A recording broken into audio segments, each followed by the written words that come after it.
Welcome everyone. Thank you for joining us for today's webinar. My name is Fiona Ungar and I'm a partner and field marketing manager at Personetics.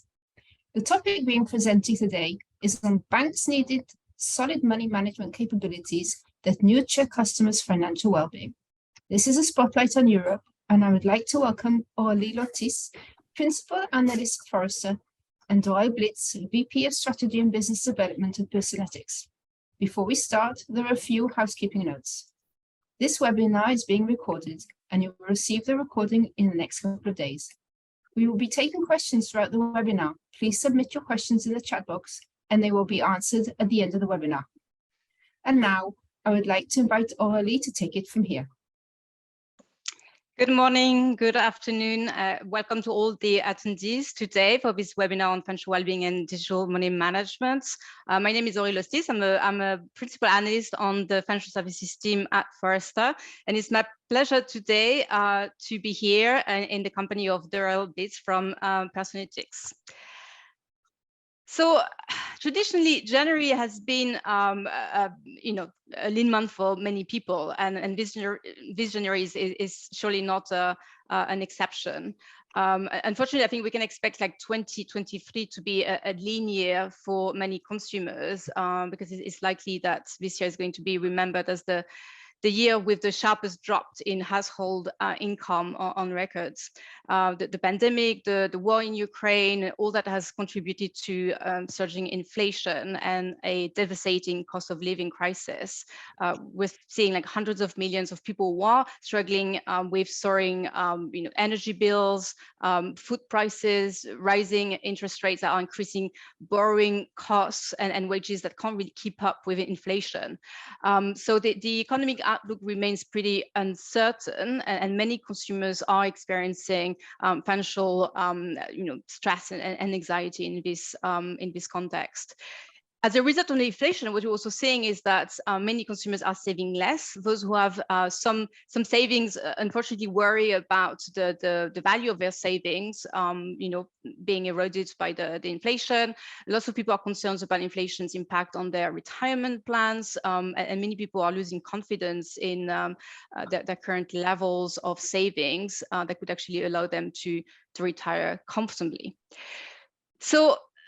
Banks need to lead with purpose in these difficult times, and many banks describe themselves as being customer centric. But I think that now is the time actually to demonstrate that customer centricity if you want to gain and retain the trust of your customers. So banks needs to do everything they can actually to help customers navigate that crisis, and they need to be able to demonstrate purpose, but also like empathy, creativity, flexibility to help their customers. And as part of their financial well-being program, there's a number of things that they need to do. They need to reassure customers and provide them with the appropriate and tailored support. What we're seeing is that many people who are struggling financially are not necessarily seeking help because some people might actually feel ashamed, or they feel that or they're reluctant even to do so because they trust, or they don't trust that the providers are going to put their interest first. Sometimes they're even missing unavailable support because they don't even know it exists. So banks need to be able to engage customers proactively, support them when they need them, and provide the guidance they need on where assistance is available and help them get that kind of assistance. It's also about innovating with digital money management tools and services. I think now is a really good time actually to think about how you're going to develop more tailored tools and solutions to help your customers better manage their finances in this difficult context. And these tools and solutions should be able to help customers build that resilience that many lack. And this is actually, that was even the case long before the pandemic and the recession. But I think banks need to find ways to help customers improve their financial capability. Now, what we've seen over the past few years is also that financial services firms are under increased regulatory pressure to raise levels of financial protection and care. If you're looking, for instance, in the UK, the FCA, so the regulator in the UK, introduced last year a consumer duty of care. So that requires firms to focus on good customer outcomes, to do everything they can to actually deliver against those expectations, to assess the performance and to address any shortcomings constraints they may have. I think it's a good playbook for any banks in the world who is trying to think what to do to improve financial protection. But what that regulation asks firms to do is firms should be able to demonstrate that they have the business model and that they're taking actions and they have the processes in place and the culture to actually ensure that customers are being treated fairly, and including those who are the most vulnerable. And obviously, this brings huge operational challenges, but I believe that firms can and should actually innovate beyond compliance by leveraging research and technology, data, customer insights in order to help their customers. Now, Forrester defines financial well-being as a condition wherein a person can fully meet current and ongoing financial obligations, can feel secure in their financial future, but is also able to make choices that allow them to enjoy life. And as customers face that cost of living crisis and struggle with their finances, promoting customers' financial well-being is a huge opportunity. It's an opportunity for banks to earn customer trust, but it's also a way to better engage customers, to create new value for customers, to drive customer loyalty, while at the same time being able to demonstrate leadership and improve business performance. Now, in our research, what we find is that many firms, in a way, have kind of ticked the financial well-being box because many of them have already implemented some kind of digital money management tools or solution. Yet, when we talk to them, what clients also say is that they scramble to accelerate innovation, and their strategies sometimes fall short. So clearly, still some challenges in that space. So in August 2022, Personetics commissioned Forrester Consulting to evaluate the state of digital money management in Europe and North America. And to explore that topic, Forrester conducted an online survey with 528 digital business and strategy decision makers in the consumer banking industry in North America and in Europe. And this spotlight today focuses on the 344 decision makers that we surveyed in Europe. So what did we see in that survey? Well, in surveying those decision makers in the consumer banking industry in EMEA, what we saw is that there's a large number of European banks that want to improve their ability to innovate, that they want to accelerate their shift to digital business. Many say that they want to improve their digital customer experience. You can see here, lots of people also say that it's a higher critical priority to offer more personalized products and services to their customers. And what you're seeing here on this slide is all the initiatives that these respondents say were top business priorities for their organization in the next 12 months. Now, what we're seeing is that there are many organizations that have added functionalities and implementing new tools and services in their online banking, mobile banking apps to help customers better manage their money, their finances. In fact, 73% of respondents in EMEA say that their bank already offer some sort of digital money management to help customers manage their finances and build financial resilience. Just a quick definition of digital money management. So this is not just one technology. It's a wide range of ideally integrated tools and solutions that enable financial services providers to do three things: to better understand their customers, so their financial situation, their behavioral profile, their circumstances, their mindsets. That is also enabling them to guide those customers, so provide them with actionable insights and engaging experiences, but also increasingly to make it easier for customers to take action, so to automate financial management. So you can see here on this slide what we call the building blocks of financial well-being, but you have to think of that as really a wide range of technologies and capabilities. Now, when we ask European banking executives what are the top 4 benefits that they expect to see from implementing digital money management tools, they report that they expect, like, these are the top 4 answers. They expect to see increased customer engagement, so 47% of them, increased revenue through upsell and cross-sell, new customer acquisition, and improve customer experience. So, not big surprises there. And typically banks currently directly use KPIs such as customer satisfaction, customer engagement, retention to measure the impact of the implementation of these tools. However, what the survey also shows is that many banks still struggle to deliver impact with additional money management solutions. So 77% of respondents say that less than half of their customers actively use these tools. So many firms have invested in these capabilities, yet customer adoption is rather low. And what research repeatedly shows is that many of the solutions actually fail to drive behavioral change, don't necessarily deliver tangible outcomes for customers. A lot of these tools tend to be a bit static, quite generic in certain cases, not always relevant to customers' needs, so not always personalized, given that our financial lives are quite unpredictable, so things can change rapidly, and we've definitely seen that over the past few years. It still requires a lot of manual input, and therefore there's too much cognitive load on the customer. Now, I think that it's fair to say that the blame should not be just on the tools themselves. Forrester's research shows that there's a number of reasons that why financial services firms struggle to actually accelerate their efforts and deliver next generation financial experiences. And actually, that's what the results of that survey confirm.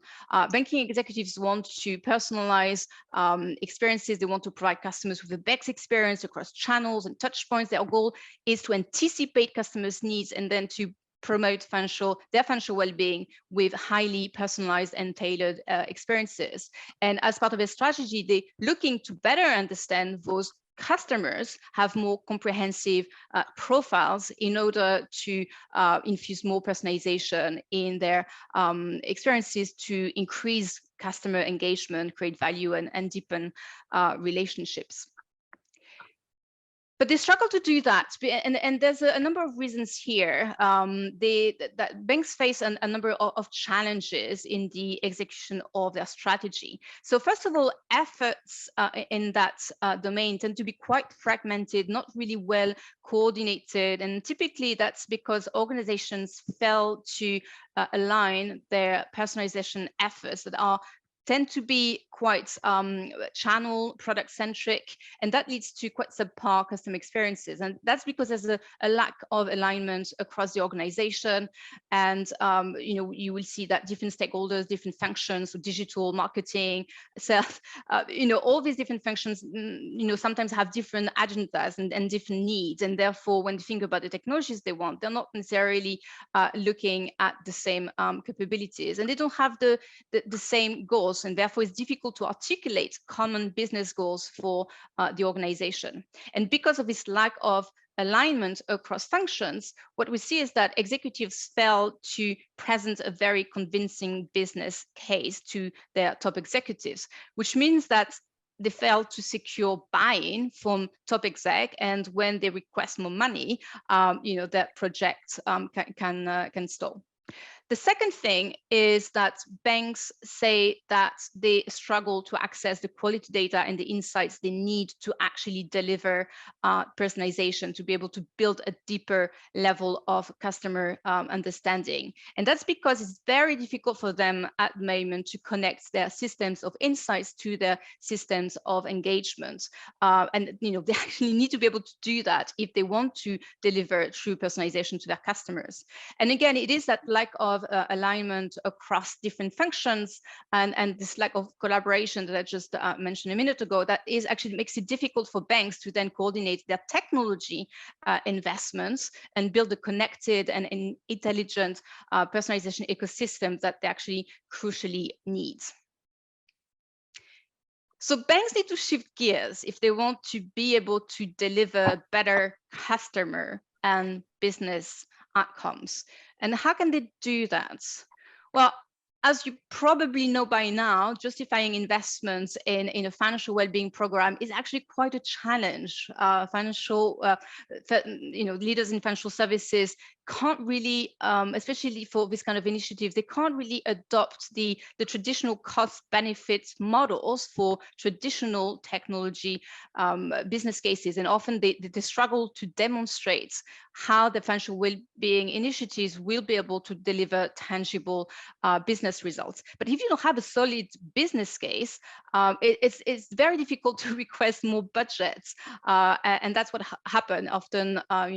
Firms struggle to show the benefit, and then the programs come to a stop. So if you want to avoid that fate and put financial well-being on an equal footing with other initiatives within your organizations, you really need to create a business case with demonstrable return on investments. So a number of key recommendations here. I think it's important to start by articulating your business goals. Having the right cultural foundation in place is essential for firms to successfully design and execute their financial well-being program. But the alignment is essential, is very important, is I would say it's a prerequisite if you want to be able to build the business case. And yet I think what's I think a typical mistake, and we see lots of organizations doing that, is that they made the mistake of skipping to just implementing the digital money management solutions, and they don't really kind of take a step back and think, what is it that we're actually trying to achieve with our financial well-being program? So you need to ask yourself, are you trying to improve customer acquisition and retention? Are you trying to differentiate in a very commoditized industry with like better digital experiences? Or is it even that your program is maybe even part of a broader ambition to make the shift to sustainable finance and deliver on your brand's purpose? So if you want to be able to overcome those organizational and cultural challenges, you really need to be able to demonstrate the tangible value of your program, and having very clear goals and common goals will enable your program to thrive. I think it's very important for you to establish a program that can actually deliver value for the business and for the customers, but you need to have these goals in mind. And while focusing on financial well-being seems to be like the right thing to do from a value standpoint, relying on ethics alone is not going to get you very far, especially when it comes to securing executive support and budgets. But firms that continue to kind of consider financial well-being initiatives as a nice to have rather than a must have, I think it will be very difficult to secure funding. So it's important that you are able to see what can be a directly attributable connection to returns. Where I think the challenge is that effective financial well-being strategies rely on really enterprise-wide multi-year initiatives, and the upfront investments will initially overshadow the benefits you might see. So if you want to be able to capture executive support and justify the time, the cost that this program is going to require, you must be able to connect your financial well-being initiatives and projects to near-term and longer-term opportunities for your organization and overall business impact. So start by defining what are the customer outcome metrics that you can measure, what are the business outcome metrics that you can measure and track, and measure the impact of what you're building, of your financial well-being initiatives, on both this customer and business outcomes. And to demonstrate the return on investment, on the other hand, you also need to be able to estimate what is the size of the required investments for these initiatives, and also tie the impact of your program on customer outcomes and business outcomes to these three, business success pillars. How is it going to increase revenue for the organization? How is that going to reduce cost? How is that going to lower risk and improve resilience? So that will enable you to start thinking about how you might want to or need to build a business case for your programs. So once you've built the business case, it would be easier to secure executive buy-in. But you need to be aware that there's not a single technology that is going to deliver those consistent experiences across channels and touch points throughout the whole customer journey. So if you want to be able to power those very personalized experiences for your customers, you need to have an enterprise-wide solution. And to be able to build that connected, intelligent personalization ecosystems, you need that cross-functional collaboration and coordinated technology investment. So here I have like 3 recommendations. First of all, you need to start thinking about how you're going to align your strategy with those technology investments to be able to better understand your customers, to have that kind of real data information about the customers and the customer analytics and insights that you need. And for that, you actually need to start thinking about how you're going to build that personalization architecture that is based on systems of insights and engagement. And obviously cross-functional collaborations, making sure that digital and marketing and CX and technology work together so that you have that alignment across the organization that is essential to be able to coordinate those investments. I think it's also important to do that because otherwise you keep having that focus on the product as opposed to the customer needs. So if you start from the customer and the customer needs, and I think really the owners should be on those customer needs, it then is easier for your organization to think and to align your personalization investments because you have the same focus across functions. So you need to design a technology investment roadmap that actually supports that customer-driven digital transformation and the objectives you have as an organization. And last but not least, as I said earlier, supporting customers' financial well-being requires a wide range of technologies. So you might be aware of the Forrester financial well-being tech tide. This is a landscape of financial well-being technologies that we publish every couple of years. And here we identified 18 technologies that underpin financial well-being programs. So when you're going to evaluate and select technologies for your program, there are 2 things that you need to look at. The first thing is the business value of each technology. So you need to ask yourself, how is that technology going to enable our organization to impact the customer experience and customer outcomes, but also obviously like how this is going to improve business outcomes and or return on investment as well on these technologies. So based on value in relation to the cost of implementing and maintaining that technology. The second thing that you want to look at is the maturity of each technology based on factors such as, for instance, the vendors' years in the market, the current penetration for each of these technology, what's the growth potential for these technologies, the rate at which like new entrants are coming into that space, whether there's any consolidation, the rates of product innovation, adoption by enterprise customers, and so on. So, I think having a framework like this should enable you to understand, where do we need to invest? What is it that we need to maintain? And is very much those 2 things, the business value and the maturity, and assessing that will enable you to understand where to put your money. And I think that's a good transition. I'm going to hand over to Darrell, but thanks for listening. And Darrell, the stage is yours.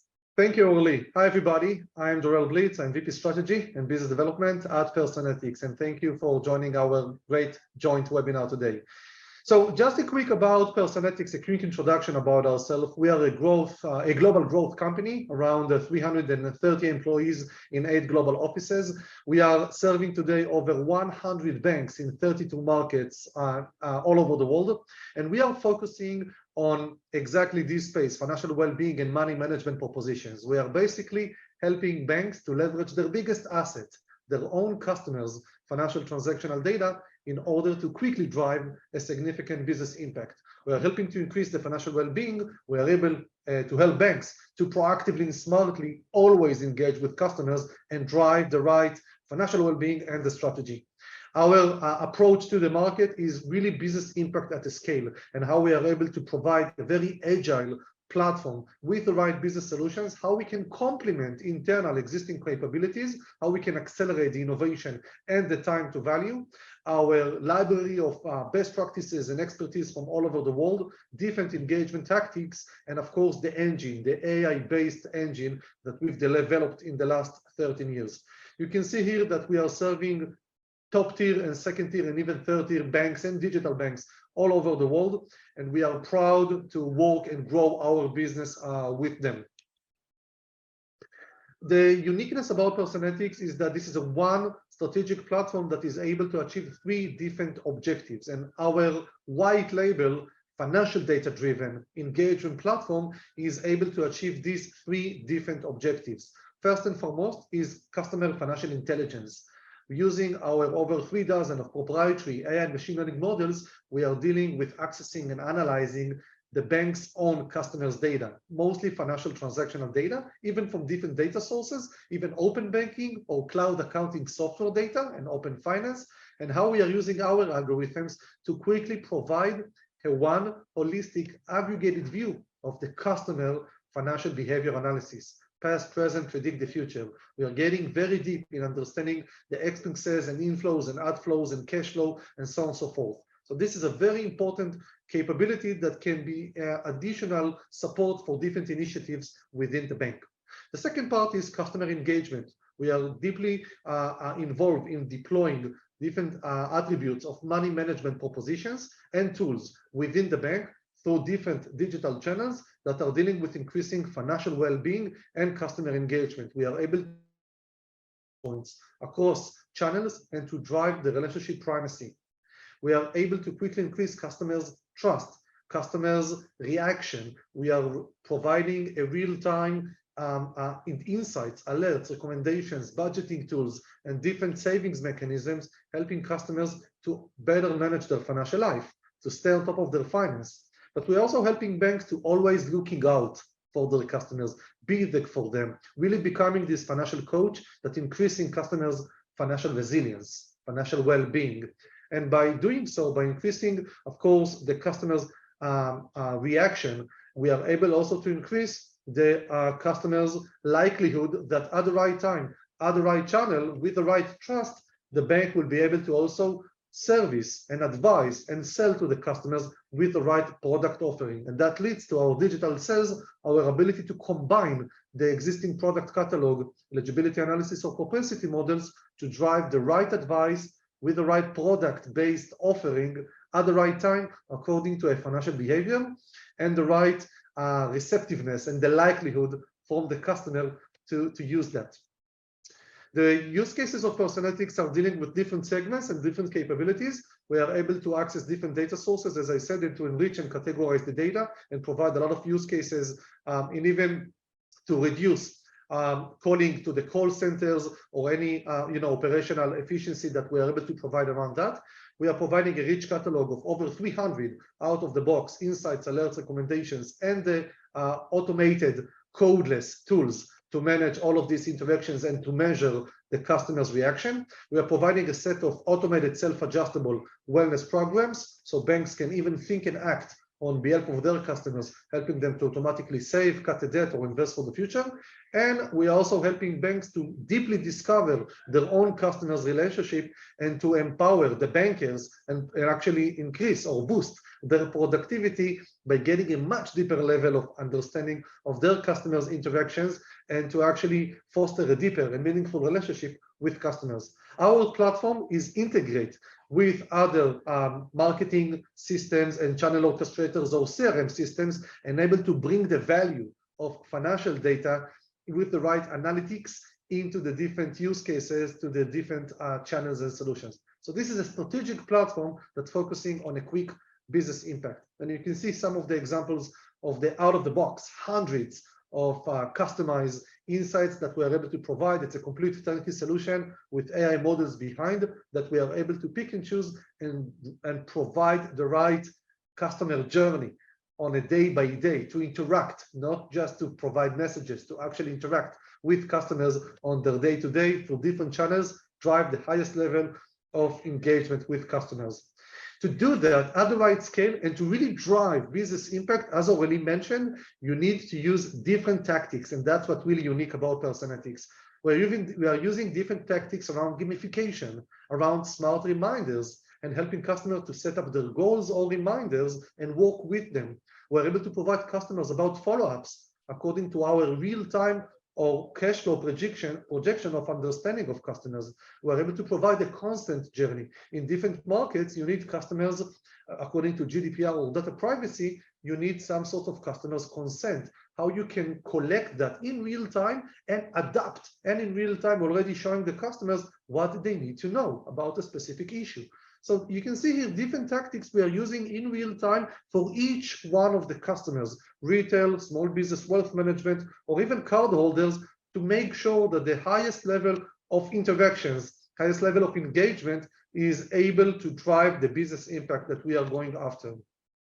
We are also showing you some examples from our existing customers globally and how they're using the Personetics platform and our insights and product-based advice to drive highest level of customer savings, providing the right lending at the right time, increasing the premium accounts according to a specific benefit, drive the right investment with the specific personalized offer at the right time, including customers' data and according to a specific real-time financial behavior, value-added services or partner offers, again from different use cases all over the world. And this is maybe the most important slide. We are, as a company, focusing exactly on what Aurélie mentioned, how to quickly drive the business impact, how to complement existing capabilities within the banks, how to accelerate the value, the time to value, and the capabilities to be there for customers with an agile, open, flexible capabilities that drives the right financial well-being for the customers, but also for the banks, positioning them at the right approach and able to drive these numbers of digital engagement and, of course, conversion rates, digital sales growth, of course, reduce the retention, and so on and so forth. So everything we do as Personetics is with a laser focus on the ability to drive business impact at a scale with our customers all over the world. Let me show you several examples. This is from Santander UK, one of the largest banks in the UK. And you can see here different of implementations that we've done with the bank, including analyzing the data, dozens of hyper-personalized insights, even a push notifications in mobile, product-based advice at the right time, and so on and so forth. And the great numbers that we were able to achieve with this bank today, actually over 4 million active digital users, and the ability to do that at a scale. We even went further with Santander, providing a deep level of enrichment services for their customers. Now, under cost of living crisis, this is really important to customers to understand how they are managing their different subscriptions, where we are able to find a duplicate one to explain that. They can even unsubscribe, and so on and so forth, in one strategic platform, not different solutions. Another one just went live several weeks ago on the sustainability insights with Santander UK, including the ability to provide product or need-based advice to these customers. So to understand exactly what customers is doing around his sustainability, enable him to maybe save or cut a debt or invest for a specific solution that he cares about. Another example from the largest bank in Belgium, KBC, group level. And again, we are seeing how customers are using the platform and how we are able to quickly increase the engagement to reach 5, 6, 7 times higher of engagement and trust. The customers are providing a very positive ratings. We are able to quickly deploy budgeting tools, automatic savings tools, product-based advice, and so on and so forth. So the idea is to drive those kind of insights that actually leading to an action, to a reaction, to learn that in real time with the self-learning mechanisms, and helping customers to stay on track, helping the bank to stay relevant and to drive the business impact at a scale. Under the cost of living, and we are seeing how banks, and we think how banks should respond to the cost of living crisis, And of course, already mentioned the Consumer Duty, FCA regulation and others, we launched a new library of insights called Inflation Intel. And these insights are really aimed to help the bank customers to navigate through the, of course, this crisis, and take advantage of opportunities. You can see here one example of how we are able, and this is behind the scenes, of course, our specific insights to notify a specific customer about a loan increase. We are notifying him due to a rising maybe in interest rates.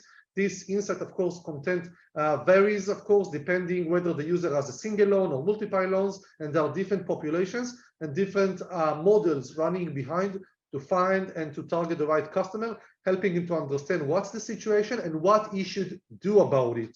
So it comes with a specific advice and a call to action, and even consolidate a loan or switch a loans and so on and so forth. And it's something that we have a big library to quickly drive engagement and trust and impact into the market.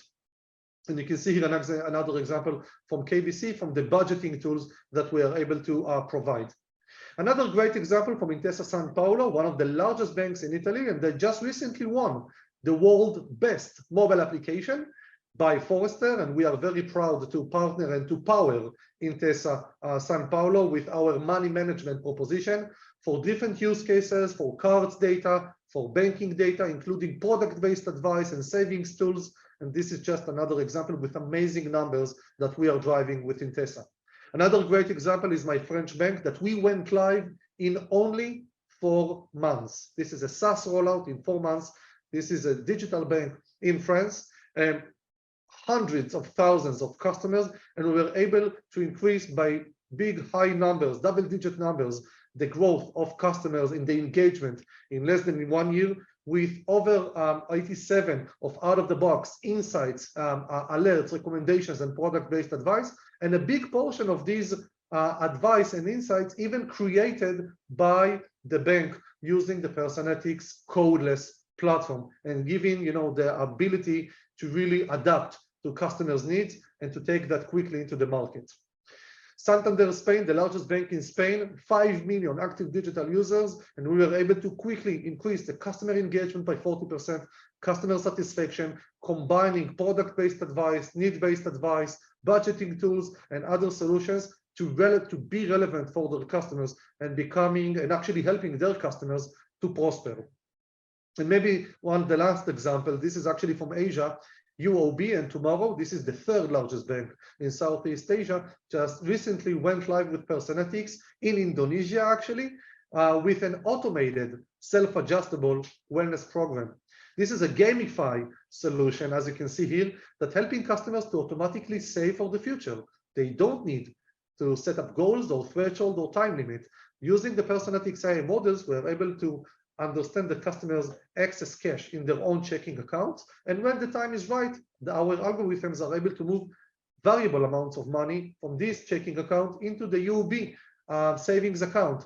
And the great thing about it, there's a lot of gamification capabilities to keep customers on track. We're using nudging and behavioral finance capabilities to help customers with reminders and keeping them on track to always save for the future and looking out for them. They will never go into overdraft. We are using models that are making sure that they are on the right track. We can always stop and pause if something suddenly happening. So this is important, how banks are taking the next step and thinking and acting on behalf of their customer, being there for them. Maybe last point is our tools, and I think it's important because this is where the platform is becoming strategic and able to integrate with the existing solutions, to complement them, to accelerate the capabilities, to connect different capabilities.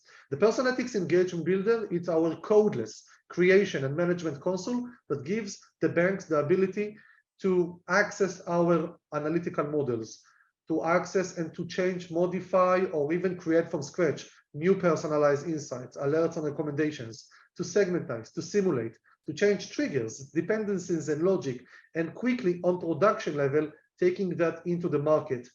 We have a very user-friendly capabilities, and we are able to quickly create these personalized insights in almost no time to increase the conversions and drive sales, the CTR, by up to 20%, and to drive innovation fast and stand out. So product people, digital, data, marketing, IT people can quickly manage that and taking that into production in a day or 3 days instead of weeks and months, and being sure that you are with your customers on their journey. You can see here the easiness of these codeless creation and management tools and how they are looking like, and all the Personetics models already injected inside and can also, of course, integrate with external ones. And maybe the last point on that space, and I think it's important, is also to speak about other channels, not just digital. We are seeing that in 2021, banks' average digital sales increased by only 4%. So there's a lot of place to grow globally in digital sales, but it's definitely not enough to compensate for the ongoing decline in branch-based sales. And a lot of banks are putting the pendulum on digital, and for some reasons neglected some of the capabilities and the people and the service in the branch. And we believe that in 2023, when banks are going after low risk, high value solutions, they need to think about a partner that providing a complete platform that is also integrated and supporting the channels, all of the channels, including the branch, including the call center. And what we've done at Personetics, our platform is also deeply integrated into the different CRM systems as Salesforce and Microsoft Dynamics. And I'm showing you one example.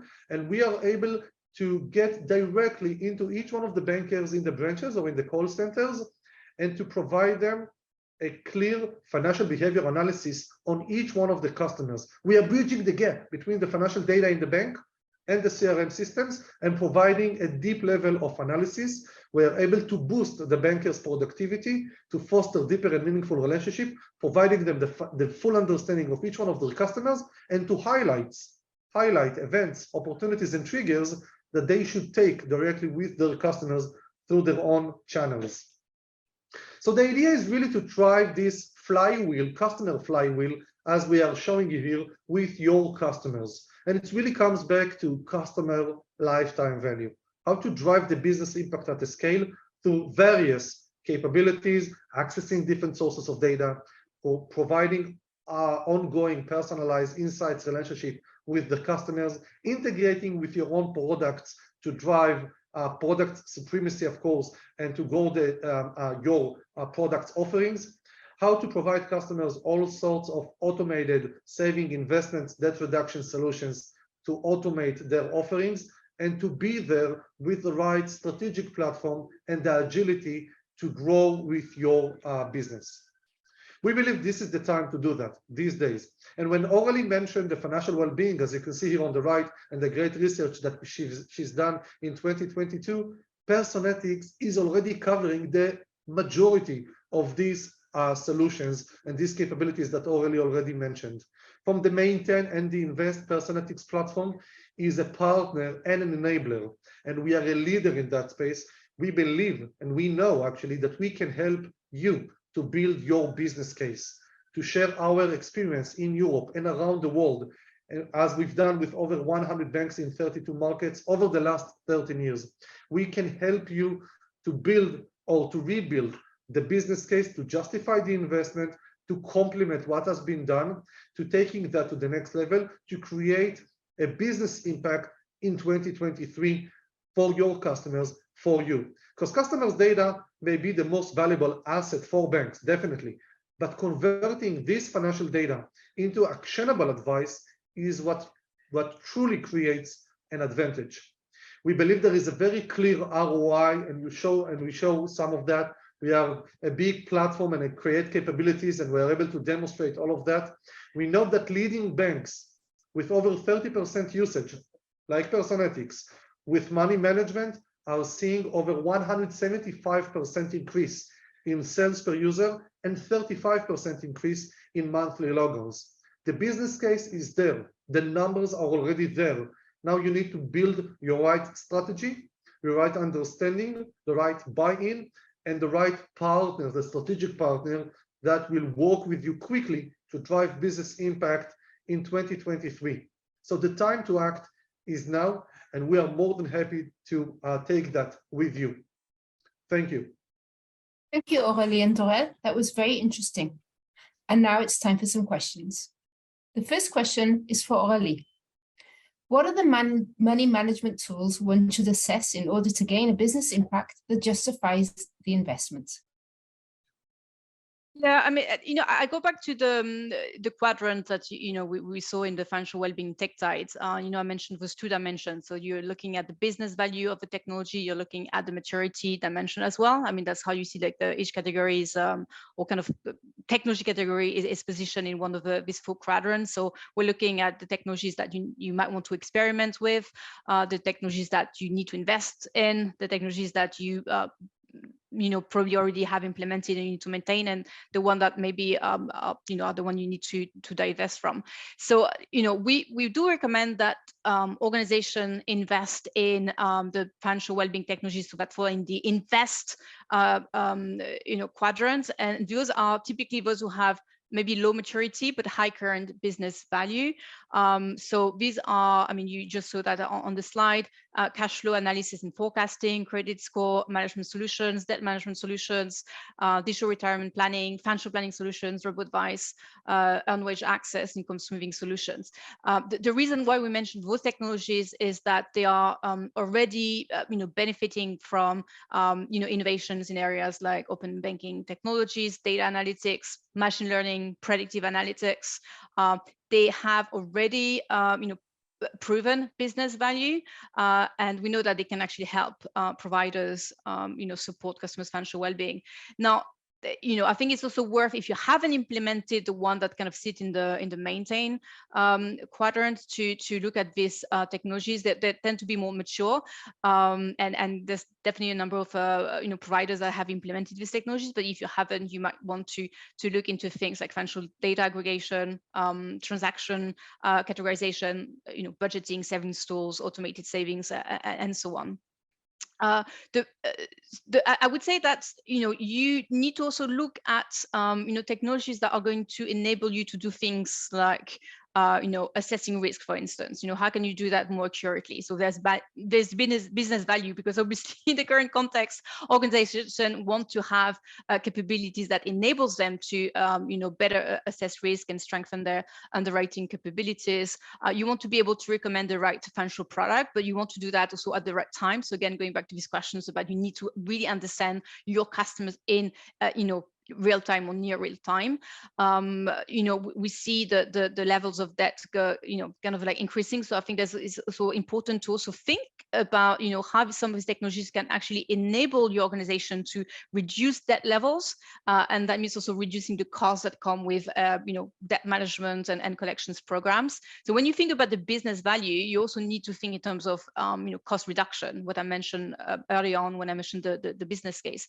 So, and obviously there's also a number of solutions that you want to have, because that's going to help you engage customers with their finances, not necessarily when they want to purchase a financial product. I mean, you want that on a daily basis or even on a monthly basis, but you want customers to actually engage with their money. And I think in the current context, we need also to understand that, managing your personal finances can be very stressful. So what kind of solution can you provide to customers to actually help them better manage their finance and actually alleviate that stress? So I think that, it's important to also understand what we mean by customer engagement, and you need to broaden your understanding of what that means.